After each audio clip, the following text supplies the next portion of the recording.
Greetings everyone, my name is Greg. In this video, I am going to talk about how the Ten Commandments do not apply to me. This may come as a shocker to Christians that want to try and act like the Ten Commandments apply to everybody. No, they don't. The Ten Commandments really and truly only apply to you if you're Jewish. Because the Ten Commandments are 10 out of the 613 laws that are in the Torah. To try and single out 10 out of the 613, why are those 10 more valid than the other 603? The idea that it is about Christianity, it's not. The thing is, all 613 supposedly came from the same God. So if you're believing in this God, then why wouldn't you go with all 613? Why just single out and cherry pick 10 of them? That's not even 10%. I mean, really, if you're getting down to it, why in the world would a God, and the idea that Christians have of the Ten Commandments were given to show that you can't keep them, and that you need Jesus. Well, first of all, there is no mention in the Torah anywhere, or even in the Tanakh, the Jewish Bible, if you want to term it that way, that there needs to be a Savior, that there needs to be a scapegoat. The Messiah, as is talked about in the Torah and Tanakh, is not a savior, quote unquote, because the savior in that sense was the God. It was never about someone coming along and being a sacrifice for anything. That very notion is an abomination. The thing is, I recognize that Christians would be pitching a bitch over my saying the Ten Commandments don't apply to me. The thing is, they don't. And the first commandment is rock solid proof, where it says in Exodus 22, I am the Lord thy God, which have brought thee out of the land of Egypt, out of the house of bondage. Verse 3, thou shalt have no other gods before me. My ancestors were never in Egypt.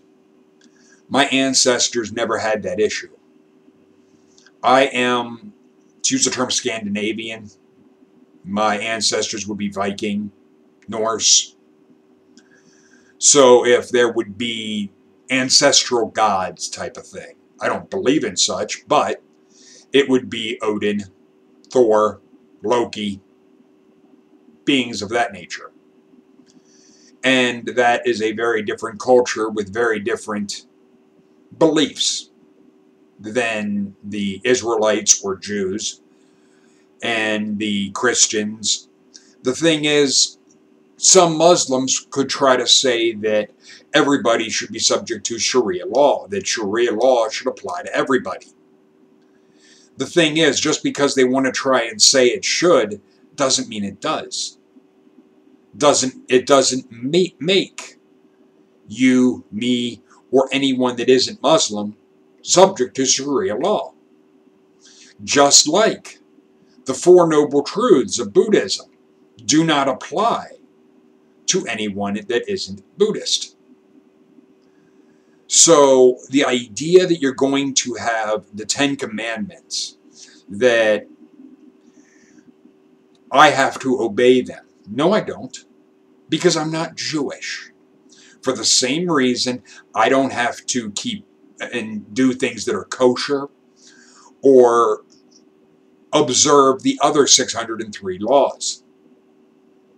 I just don't, because it's not part of the culture that I'm in. Now, the laws in the United States are not based on the Ten Commandments, not by any stretch, because we do not have a law against not believing in God. We do not have a law against not going to church. We do not have a law against having what would be termed an idol. We do not have a law against not honoring your parents. We do not have a law against coveting. Now, the idea of stealing is something that we do have, but there are aspects that come into play socially, culturally, in the United States that are different from the short, thou shalt not steal. And it's rather ironic that the Christians would want to try and act like thou shalt not steal is a commandment that they have to follow. Then why are you stealing the 10 of the 613 laws of the Jews? They're not yours. They never were. They don't belong to you, Christians. They're Jewish. Keep your hands off of what aren't yours. The idea that the laws were given to show that you can't keep them is absurd. That would be akin to the God setting you up and saying, yeah, I know you can't keep these, so you're going to be fucked for thousands of years until this fucking scapegoat shows up. But I'm not going to mention a single word in the Torah or Tanakh about there needing to be a scapegoat. Not one word. And in fact, it is in Proverbs 17, verse 15, where it says very clearly, he that justifieth the wicked, and he that condemneth the just, even they both are abomination to the Lord. You can't have Jesus as a just or innocent man being your sacrifice, and you're justified by faith. It's an abomination, both of them. To try and act as if the 10 Commandments were given to show that you need Jesus. No, they weren't.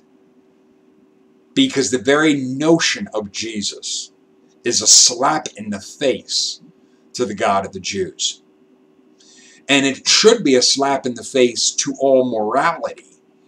Because if I do something that hurts you, it does you no good for me to say that I asked a God or a Jesus to forgive me.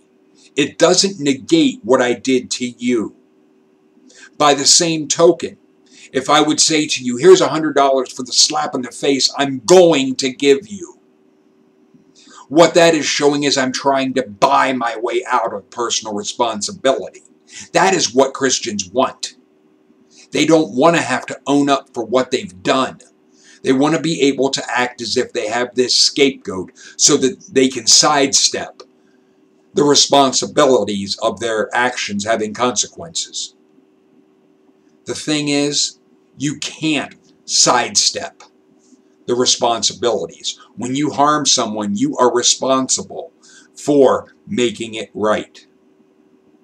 You have to do it. You can't look to a Jesus or anyone to having done it for you. Because that doesn't show that you're sorry. It doesn't show that you've changed. What it shows is you're trying to find a loophole. You're trying to find an easy out. And it's not even biblical. There is no supporting it in the Torah or Tanakh. It simply doesn't apply. So the idea, any Christian that wants to try and shove these 10 commandments down my throat or anyone's should have this shoved in their face. Because I had said to the one woman or chick that had tried saying this type of shit in comments, I had said, oh, I didn't know you were Jewish. And she was, I'm not Jewish. Then the 10 commandments are not yours. Keep your fucking hands off of them. They're part of the 613 laws of the Jews, given by the Jewish God. If you're not Jewish, keep your hands off the 10 commandments. They don't apply to you. If you're not Jewish, they don't apply to you either.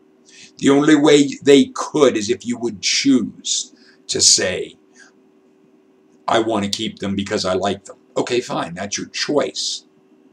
then you are making the choice to say, I like these ideas, I'm going to go and keep them. Okay, fine. It would be no different than me saying, I see no real problem with the Four Noble Truths. I'm not Buddhist, but those are decent ideas. I can, in a sense, gear my life in that way if I so choose. But there's nothing forcing me to do so. There's nothing saying I have to do so. And that's where Christianity really fails and falls on its face. Because they want to try and act like you have to accept Jesus or you're damned. No, you don't. There is no damned. The very notion of that is also called an abomination. For those that aren't familiar, Jeremiah 32, verse 35, is where they were burning children in fire to Moloch, or to Baal. Well, no, unto Moloch. Jeremiah 32:35, and they built the high place of Baal, which was in the valley of the son of Hinnom, to cause their sons and daughters to pass through the fire unto Moloch, which I commanded them not, neither came it into my mind that they should do this abomination, to cause Judah to sin. The idea that burning children in fire was an abomination, and that it never entered the mind of the God, does raise questions regarding the story of Jephthah and his daughter. However, that, in a sense, is something for another day. But the idea of Gehenna, Valley of the Son of Hinnom, is what is termed Gehenna. And that, there is only that reference in Jeremiah, in the Tanakh, to that place. But if you're talking about what that place was, geographically, it was a burning pit in Jerusalem that is now a grassy field. So the idea of a hell as an afterlife place, it's not Jewish. It's not even, there's nothing in Judaism that says anything about that. That was something that Mark had clarified with me in one of the interviews that I did with him. The thing is, the word hell in the Old Testament, for those that are interested, is the word Sheol. And Sheol is the grave. It is the same meaning as the Greek word Hades. Hades also means the grave. The only place that refers to somewhere of fire is Gehenna, but that is referring to the Valley of the Son of Hinnom. And to try and say, and where this really gets diabolical, with the aspect of hell. The reason Christians do this, you will go to hell in an afterlife, is they can no longer burn people alive for not being like them, like they did during the Inquisitions. They can't get away with it socially. So they take it and be, if you don't think like us, our God will do it in an afterlife. It's impossible. Fire is a chemical reaction of physical elements maintained by physical oxygen. The easiest way to put out a fire is to take away the oxygen. Then it has no means of burning. The thing is, I shouldn't say all fire, because our sun is not so much fire. That's more of a hydrogen bomb. But the aspect of fire as we know it needs oxygen to burn. The thing is, it's physical. It's entirely physical. The thing is, if there is an afterlife, and let's just say for the sake of this that ghosts are real, I'm very skeptical of ghosts. I won't say that they don't exist, I haven't seen enough evidence. Hard evidence. But, assuming ghosts exist, fire would no more hurt them. The fire I used to light this would no more burn a ghost than spraying a ghost with a squirt gun would make it wet. Because even if you believe in ghosts or whatnot, according to everything that has been put out about them, they're not even in this dimension. They're here, but they're not here type of thing. They're not even in the same physical dimension that we are. So the idea that fire could hurt them in any capacity, bullshit. Absolute bullshit. The idea of spiritual fire, there is no such fucking thing. There's no mention of that anywhere in the Bible. That is bullshit that was made up. Just like the idea of hell is separation from God. There is not one reference to such in the entire Bible.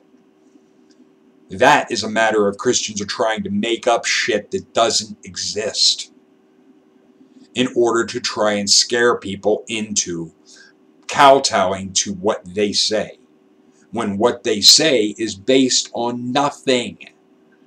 There is no evidence to support it.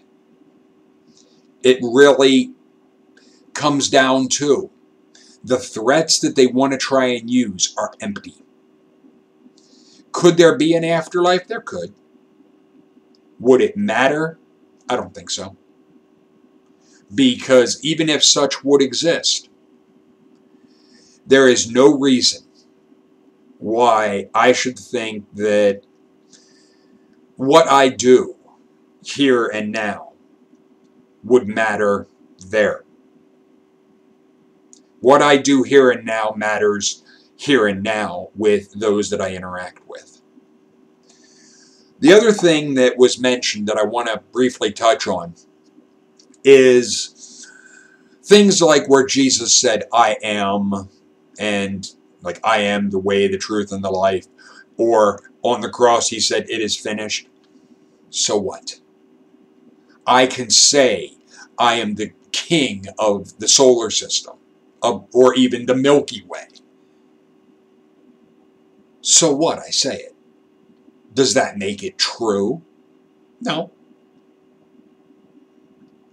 Just because you say something doesn't make it valid. You have to be able to prove it. You can say you're a billionaire. It doesn't put $1 billion in your bank account just because you say it. It would be nice if it would, but it's not working that way. Just because you say certain words, or certain words are attributed to you having said it, so what? It doesn't mean a thing. And lastly, for these Christians that want to try and act like Jesus did all these miracles and he rose from the dead and all that shit, even if I would grant you the idea of him rising from the dead, doesn't prove anything. It doesn't prove he was the Messiah, because the third temple wasn't built. The second temple was still standing.